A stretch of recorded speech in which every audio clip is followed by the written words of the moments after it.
Welcome back, dear students. My name is Amna, and in this video, I am going to talk about how to formulate the ration, a balanced ration for the sheep and the goat. तो ये वाली जो video है ये basically एक पूरा course मैंने title किया है, डिज़ाइन किया है बहुत ही मेहनत के साथ। और आई कैन बेट अगर आप इस चीज़ के अंदर माहिर हो जाते हो, सिर्फ आप फॉर्मुलेट कर सकते हो डाइट को एनिमल्स के लिए, छोटे रुमिनेंट के लिए, शीप और गोट के लिए, या लार्ज रुमिनेंट काऊ एंड बफेलो के लिए, तो आप बहुत ज़्यादा अपनी अर्निंग्स कर सकते हो और अपने आप को फ़ायदा दे सकते हो और इस मुआशरे के अंदर एक एक्टिव सिटीज़न बन सकते हो बहुत इजी तरीके से। आप लाइव स्टॉक से बिलोंग करते हो या आप वेटनरी स्टूडेंट हो और आप कोई पैसे कमाना चाहते हो, तो इसलिए भी आप अगर सीखते हो फॉर्मुलेट किस तरह से किया जाता है ration, a balanced ration for the sheep and goat या लार्ज रुमिनेंट के लिए, तो आप बहुत ही फ़ायदे में जा सकते हो। मगर इस चीज़ के लिए स्किल्स होना लाजमी है, नॉलेज होना बहुत ज़रूरी होता है। स्किल्स और नॉलेज के बगैर तो स्टूडेंट्स कुछ हो ही नहीं सकता इस दुनिया के अंदर।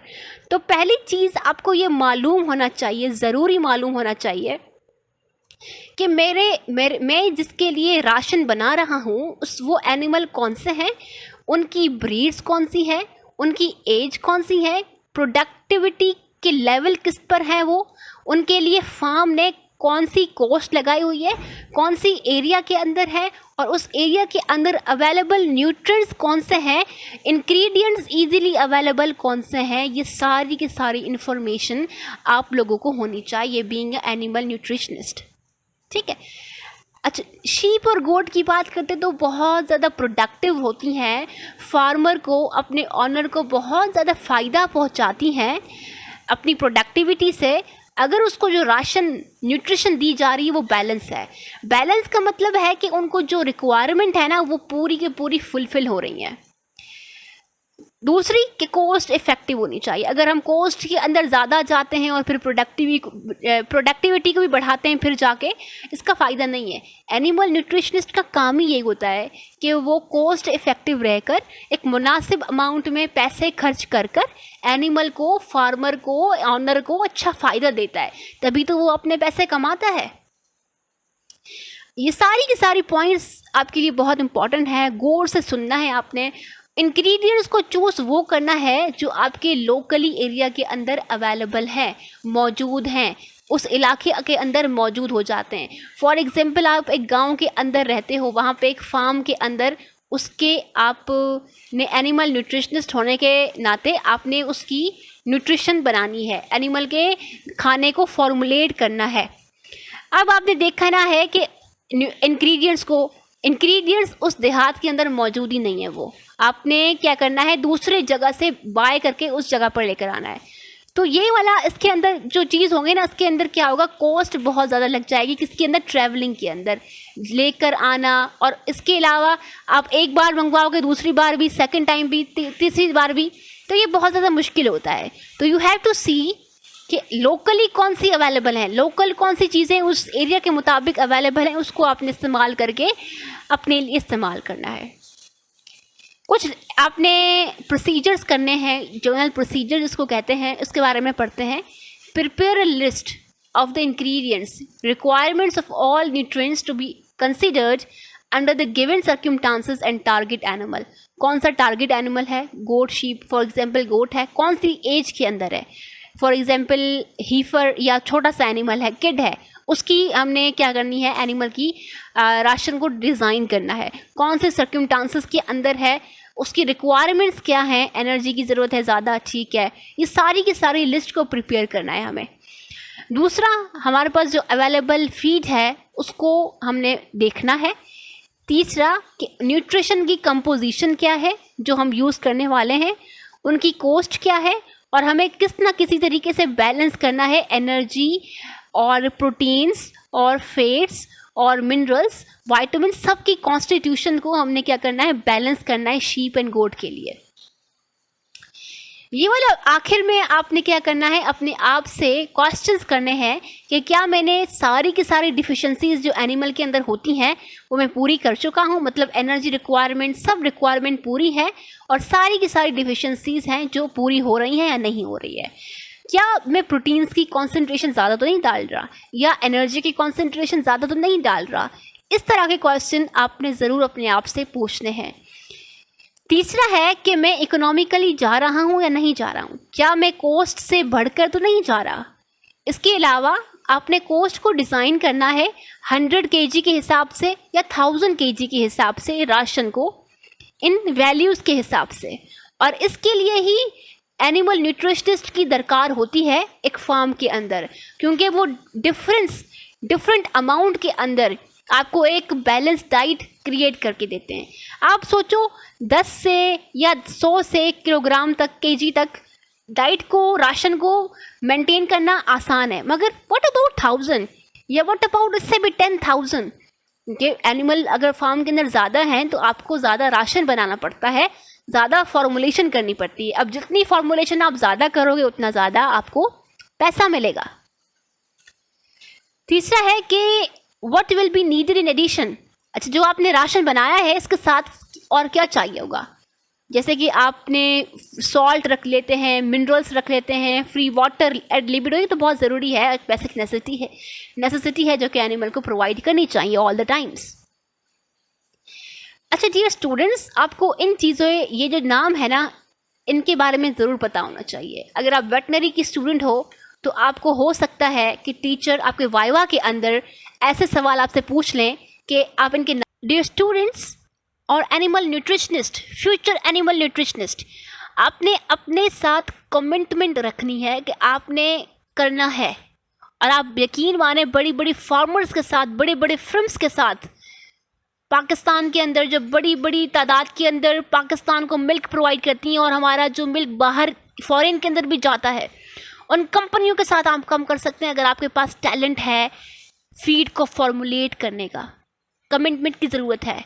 आपने ये नाम को ध्यान से पढ़ना है, इनको याद करना है, और ये एनिमल की न्यूट्रिशन के लिए बहुत बड़ा किरदार अदा करती हैं।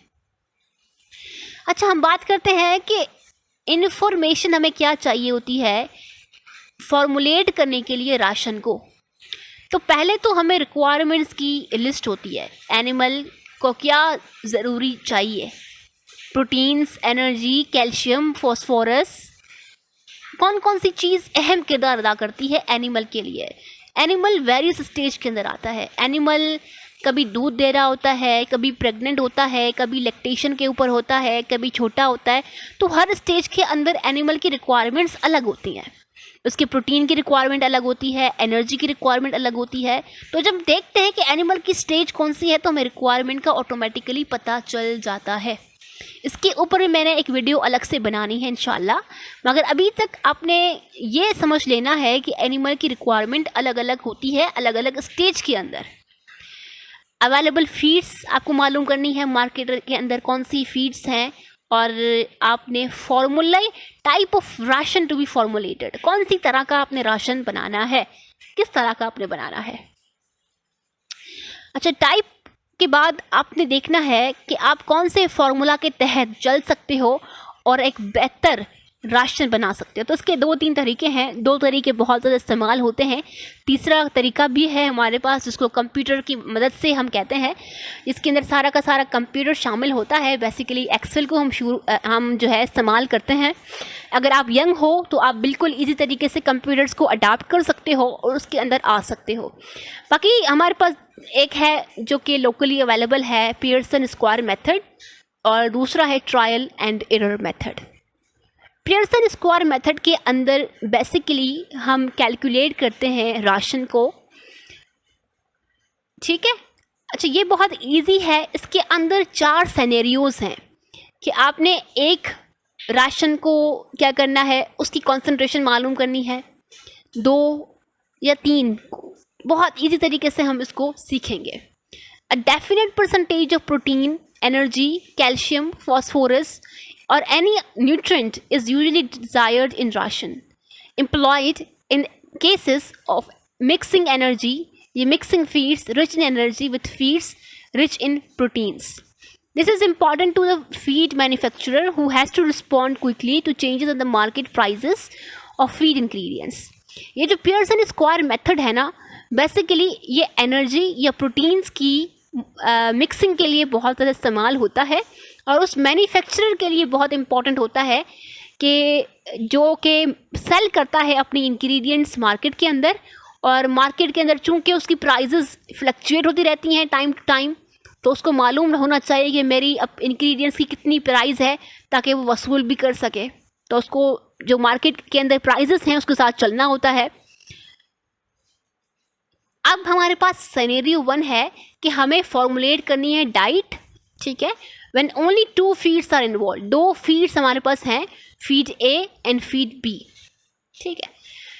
हमें उस फीड में से कितना प्रोटीन चाहिए, क्रूड प्रोटीन। क्रूड प्रोटीन का होता है, क्रूड का मतलब होता है कि जो अनरिफाइंड है, अनरिफाइंड प्रोटीन जिसके अंदर अभी नाइट्रोजन की कॉन्सेंट्रेशन को पहले नंबर पर देखा जाता है, वो हमें कितनी चाहिए, 16% चाहिए। कौन से इंग्रेडिएंट से, 2 इंग्रेडिएंट से हमारे पास, शेल्ड कॉर्न और दूसरा है cotton seed cake. Shelled corn के अंदर देखते हैं तो उसके पास 9% क्रूड प्रोटीन होता है, और कॉटन सीड केक को देखते हैं तो 40% क्रूड प्रोटीन होता है इसके खुराक के अंदर। तो हमें तो इतनी नहीं चाहिए, हमें मालूम करना है कि इसकी कॉन्सेंट्रेशन कितनी लें, इसकी कॉन्सेंट्रेशन कितनी लें, ताकि हमारे पास जो क्रूड प्रोटीन है वो 14 आ सके। What combination of the shelled corn and the cotton seed cake we will provide to mix 16% crude protein, and it is a thing that what we want. उसके लिए हम क्या करेंगे, बहुत सिंपल है कि हमने इस तरह का डायग्राम बनाना है, स्क्वायर बनाना है। इस स्क्वायर के अंदर हमने कॉर्न, जिसके इंग्रेडिएंट कितने थे, 9 CP था, और कॉटन सीड केक जिसका हमारे पास कितना क्रूड प्रोटीन था, 40 था। चाहिए हमें कितना चाहिए, 16 चाहिए। अगर हम 9 को 16 से माइनस करेंगे तो हमारे पास आंसर आएगा 7। इसी तरीके से 40 को 60 से माइनस करेंगे, हमारे पास आंसर आएगा 24। इस 24 और 7 को प्लस करेंगे, हमारे पास आंसर आएगा 31 पार्ट्स। तो हमारे पास परसेंटेज प्रोपोर्शन कितनी है, 31 पार्ट्स हमारे पास हैं। इसको जब 24 को 31 से डिवाइड करेंगे और मल्टीप्लाई करेंगे 100 के साथ, तो हमारे पास आंसर आएगा 77.4। इसी तरीके से 7 को हम जब डिवाइड करेंगे 31 पार्ट्स के साथ और मल्टीप्लाई करेंगे 100 के साथ, तो हमारे पास परसेंटेज के अंदर आंसर आएगा 22.6। अब चूंकि हमें किलोग्राम्स मालूम करने हैं, तो इसका मतलब ये है कि 77.4 किलोग्राम्स हमने कॉर्न के देने हैं और 22.6 किलोग्राम्स हमने कॉटन सीड केक के देने हैं, ताकि इनमें से हम 40% क्रूड प्रोटीन हासिल कर सकें, 60% क्रूड प्रोटीन हासिल कर सकें। तो इतनी इनकी कॉम्बिनेशन हमें मालूम चल गई। बहुत सिंपल सा फॉर्मूला है और बहुत इजी है, I know you can do easily. मगर क्वेश्चन आता है और डिफ़िकल्टी आती है कि अब सिनेरियो के अंदर हमारे पास 3 शामिल है, 3 फीड्स शामिल है। पहले तो 2 शामिल है, पहले तो 2 शामिल थे, अब 3 शामिल है।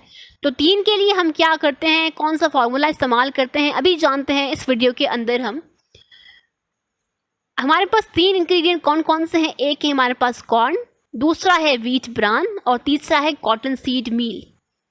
कॉर्न का परसेंटेज या CP है 10%, व्हीट ब्रान की CP है 13% और हमारे पास कॉटन सीड मील की CP है 40%।